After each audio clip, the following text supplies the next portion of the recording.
네, 윤석열 전 대통령의 접견을 두고 두 사람이 이견차를 보이고 있습니다. 바로 국민의힘 장동혁 대표와 김민수 최고위원입니다. 국민의힘 내부 이야기 해볼 텐데요. 당대표로 취임한 장동혁 대표와 김민수 최고위원, 윤석열 전 대통령 접견을 놓고 엇갈린 반응을 보였습니다. 두 사람 발언 먼저 듣고 오겠습니다. 저는 지금은 인선도 해야 되고 당을 빠르게 정비해야 될 시간입니다. 윤석열 전 대통령에 대한 면허나 접견에 대해서는 적절한 시점에 적절한 결정을 하겠습니다. 저는 사실 접견 신청을 미리 내놓은 상태예요. 원래 일반 접견 신청은 이게 10분 정도 이렇게 유리막을 좀 사이에 두고 대화를 하게 돼 있어서 이게 좀 장소나 절치가 않다고 생각해서 장소 변경 신청을 해놨는데 그래서 지금 기다리고 있습니다. 네, 장동혁 대표는 당 정비가 우선이다라는 입장인 건데요. 기존보다는 살짝 톤다운이 된 것 같습니다.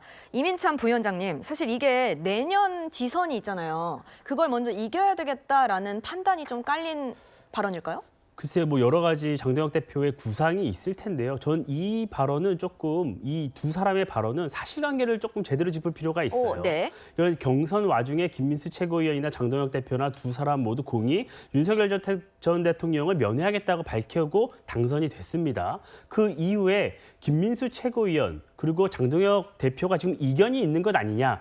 장동혁 대표는 추후에 가려고 했는데 김민수 최고위원이 마치 거기에 반항을 해서 먼저 선제적으로 가려는 것 아니냐. 이런 우려가 있고 지금 갈등이 있는 것 아니냐. 이런 얘기를 지금 당내에서도 나오고 있는 것이잖아요. 근데 그게 아닙니다. 그러니까 김민수 최고위원 같은 경우에는 전당대회가 끝나기 전에 이미 접견 신청을 해놓은 상태예요. 그리고 장동혁 대표 같은 경우에 저 답변을 한 거는 전당대회 이후에 한 겁니다. 김민수 최고위원 같은 경우에는 아직 접견 면회 날짜가 잡히지도 않았고 언제 갈지도 정해지지가 않았어요. 이 부분은 장동혁 대표 말대로 당내에서 어느 정도 조율이 있고 향후에 논의가 거쳐서 결정될 문제이지 마치 두 사람이 이견이 있고 시점이 있고 갈등이 있는 것처럼 보는 건 맞지 않다고 생각합니다. 물론 이 부분을 두고 당내에서 여러 가지 갈등처럼 보는 비판을 하는 목소리도 있는 것으로 알고 있는데요. 저는 지도부가 출범한 지 아직 일주일도 안 됐습니다. 제대로 된 최고위원 회의도 별로 거치지 않았어요.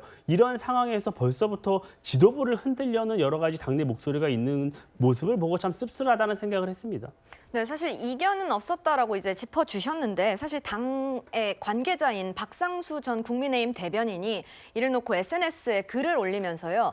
배신이라는 키워드를 꺼냈습니다. 장 변호사님께서 보시기에는 이게 이견이 있다고 보십니까? 어떻게 보십니까? 그러니까 국민의힘에서 비교적 합리적으로 국민의힘의 미래를 걱정하시는 분들은 당 구성원 중에서도 장동혁 당대표가 바뀔 거다. 그래서 지방선거 채비하기 위해서도 윤 어겐 세력과는 절연할 거다라고 이야기를 하시는데 김민수 최고는 일반 여론조사에서 1등으로 올라온 그래서 종합적으로는 2위를 한 최고위원이에요. 지금 강성 본인이 대변인 낙마를 왜 했습니까? 계엄군을 선관위에 보낸 걸 과천 상륙작전이라고 이야기해서 그랬어요. 근데 그 인식과 그 상황에서 한 발짝도 나아가지 않고 있습니다. 두 사람의 괴리가 이제 앞으로 발생하는 거 아니냐. 두 사람의 어떻게 보면 정치적인 갈등이 노정되는 거 아니냐라는 내부의 우려가 이런 맥락에서 나오는 것 같습니다. 네, 이민찬 부위원장님 혹시 반박하실 말씀 글쎄요. 있으실까요? 민주당 내에서 검찰 내에서 다른 목소리가 나오면 건전한 토론이고 국민의힘 내에서 이런 다른 목소리가 나오는 것에 대해서는 갈등이 노정된다고 평가를 하는 것은 조금 형평성에 어긋난다고 보고요.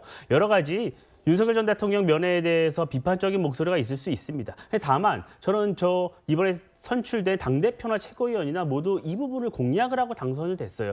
그리고 윤석열 전 대통령 같은 경우에는 이미 헌법재판소에서 사법 문제를 다 끝냈기 때문에 지금 개인 자격으로 면회를 가는 것이 그렇게 비판받아야 하는가 하는 생각이 들고요. 민주당 입장에서는 국민의힘이 탄핵을 부정한다고 공격을 하죠. 그런데 국민의힘 내에서 분명히 밝히고 있습니다. 탄핵을 부정하지 않습니다. 오히려 민주당에 여쭙고 싶어요. 대법원에서 유죄 확정 판결이 난 사람들까지 무죄라고 주장하면서 검찰을 비판하고 다시 재판을 받게 하려는 이런 움직임까지 보이고 있는데 저는 오히려 이런 민주당의 행태가 반헌법적이고 법치를 유린하는 것이라고 봅니다. 네, 구 부장께서는 취재를 굉장히 오래 하셨잖아요. 이번 모습을 보면서 이게 김장대첩의 전초전이다 이런 평가가 있는데 구 부장은 어떻게 평가하십니까? 일단 김장대첩이라는 말 자체가 좀 너무 과하다는 생각이 듭니다. 이게 대첩은 우리가 기억하는 것은 한산도 대첩이 있지 않습니까? 그러니까 아군이 적군을 상대로 해서 크게 이겼을 때 이게 대첩이라는 용어를 쓰는데 어떻게 보면 당내에서 대표와 이 최고위원 간의 그 이견이 노출된 거기 때문에 이건 뭐 비판적으로 보면 자중 질환이고 좋게 보면 그 다양성이 인정되는 정당의 모습이다. 이제 이렇게 볼 수 있을 것 같은데요. 그만큼 지금 국민의힘이 대선 패배 이후에 전당대회를 치렀음에도 불구하고 내부 갈등이 수습이 안 되고 있구나. 지도부 내에서도 저렇게 이견이 노출되고 있구나. 앞에 이 장동혁 그 대표가 출범한 이후에 백보드 간판이 이렇게 달려 있더라고요. 새로운 미래로 다시 뛰겠습니다. 자, 새로운 미래를 지향하고 있는 것은 분명해 보이는데 다시 뛰기까지에는 아직 시간이 좀 필요하구나. 뭐 이런 생각이 듭니다. 국민의힘 신임 당대표와 신임 최고위원 간의 이견처럼 보이는 그 지점은 윤석열 대통령에 대한 접견이었습니다. 이것을 크게 보면 특검에 대한 수사, 그걸 놓고도 이견이 보일 수도 있겠다. 어떤 가능성이 보이는 거죠. 그래서 우리가 관심을 집중하는 것 같고요.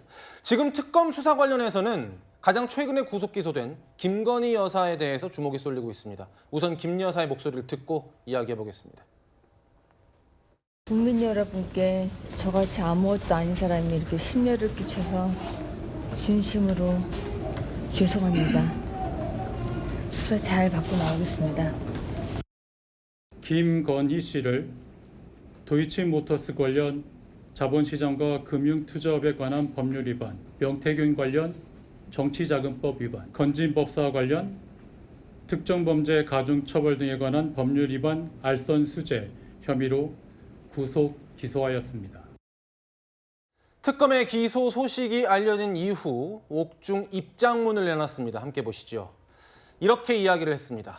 국민께 송구하고 매일 괴롭지만 어두운 밤 달빛이 밝게 빛나듯 이 시간을 견디겠다. 이 구절을 보고 윤석열 전 대통령의 목소리가 떠올랐다는 분들이 많았습니다. 바로 이 목소리였습니다.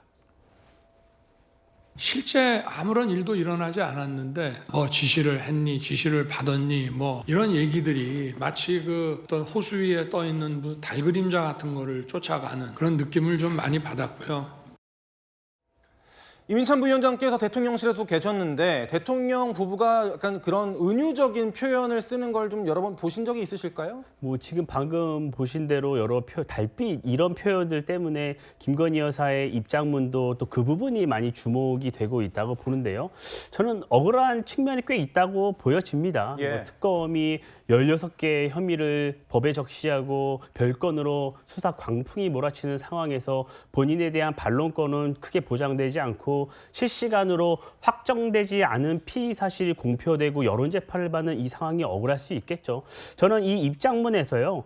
주목할 부분은 따로 있다고 봅니다. 예. 그래서 이 부분이죠. 국민께 심려 끼쳐 송구하다. 제게 주어진 길 외면하지 않고 묵묵히 재판에 임하겠다. 어떤 경우든 변명하지 않겠다. 전 이 부분이라고 봐요. 예. 그래서 결국 앞으로 재판이 진행이 될 텐데요. 이 과정에서 본인이 회피하지 않고 핑계대지 않고 여러 국민적 의혹이 제기된 부분에 대해서 소상히 밝히겠다는 의지를 밝힌 것이기 때문에요. 아직 혐의가 확정되지 않았습니다. 그때까지 조금 사법부 판단이 나올 때까지 조금 지켜봐달라는 말씀 드리고 싶습니다. 알겠습니다. 김건희 여사가 받고 있는 혐의 중에 가장 최근에 주목받는 혐의는 바로 금품을 수수하고 이른바 매관매직을 했다라는 의혹입니다. 이 의혹과 관련돼서 지목된 통일교, 이 통일교의 한 학자 총재가 오늘 저희 방송 전에 오늘 오전 예배에서 처음으로 입장을 냈는데 한번 보시죠. 어떤 불법적인 정치적 청탁 및 금전 거래를 지시한 적이 없다. 이런 것들은 다 허위 사실이다라고 이렇게 이야기를 했고요. 이건 이제 권성동 의원 관련한 입장인데요. 김건희 여사 관련해서도 전반적으로 이제 금품 수수 의혹이 다음 그림 보여주실까요? 나오고 있습니다. 최근에는 뭐 금거북이도 있었고요, 고가의 목걸이도 있었고요. 부장님, 네. 이것이 여러 건건이 나오니까 좀 복잡하게 느껴지실 수도 있겠지만 한마디로 하면은 금품을 받고 인사청탁을 받아줬느냐 안 줬느냐 이것이 쟁점이잖아요. 그렇습니다. 지금 구속 상태에서 3가지 혐의로 기소가 됐습니다. 첫 번째는 이 도이치모터스 관련된 주가 조작 혐의고, 두 번째는 명태균 공천 개입 의혹, 그리고 이 건진법사와 관련된 이 청탁 의혹입니다. 기소가 됐기 때문에 앞으로 재판 과정에서 시시비비 옳고 그름이 가려질 것입니다. 지금까지 의혹으로 제기됐던 것이 실체가 있는 의혹이었는지 아니면 실체가 없는 그 의혹 제기였는지 비판을 위한 비판이었는지 재판 과정을 통해서 명명백백하게 밝혀질 것으로 기대합니다. 예, 특검의 수사와 재판을 저희도 같이 지켜보도록 하겠습니다.